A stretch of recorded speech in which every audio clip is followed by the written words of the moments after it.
বহুল আলোচিত পুলিশ কর্মকর্তা হারুনুর রশিদ। কোথায় আছেন তিনি?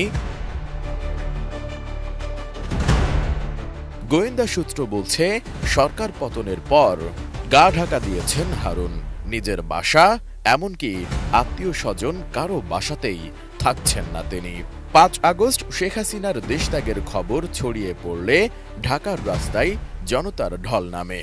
এমন পরিস্থিতিতে প্রাণ ভয়ে অনেক পুলিশ কর্মকর্তা তাদের পোশাক খুলে ফেলেন। গেঞ্জি বা অন্য কোনো পোশাক পরে সেন্ট্রাল কমান্ড ও কন্ট্রোল ইউনিট ভবনের পেছনের প্রায় ১৩ ফুট দেওয়াল টপকে পুলিশ সদর দপ্তরের সামনের রাস্তায় পড়েন।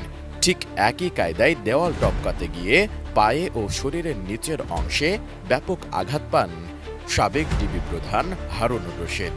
পরে সেখান থেকে তিনি আইজিপির সাথে চলে যান পুলিশ সদর দপ্তরে।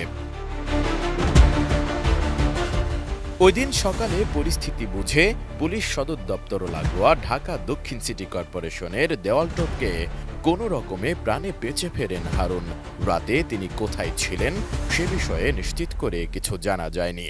তবে পুলিশের একটি সূত্র বলছে, তিনি কূটনৈতিক এলাকায় একটি দূতাবাসে আশ্রয় নিয়েছিলেন।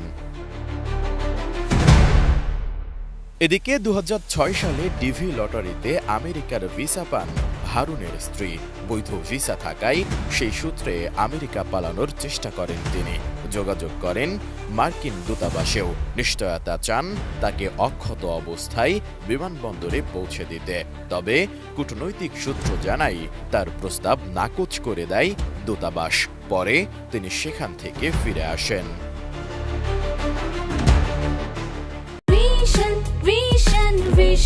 100% কপার কন্ডেন্সারে তৈরি ভিশন ফ্রিজ, তাই গুণে মানে অটুট থাকে বছরের পর বছর। এরপর বিকেলে কাউন্টার টেরোরিজম ইউনিট সোয়াটের একটি গাড়ি তাকে মিরপুরের দিকে একটি জায়গায় দিয়ে আসে। সেখানে কিছু ব্যক্তির সাথে আলাপ করে বিমানবন্দর দিয়ে পালানোর চেষ্টা করেন হারুন। গাড়িতে করে বিমানবন্দরে পৌঁছেও যান তিনি। তবে বিমানবন্দরের টার্মিনালে প্রবেশের আগেই জনতা তাকে দেখে ফেললে তিনি গণপিটুনির শিকার হন। গুরুতর আহত অবস্থায় তাকে সেখান থেকে নিয়ে যাওয়া হয় রাজধানীর একটি বিশেষায়িত হাসপাতালে।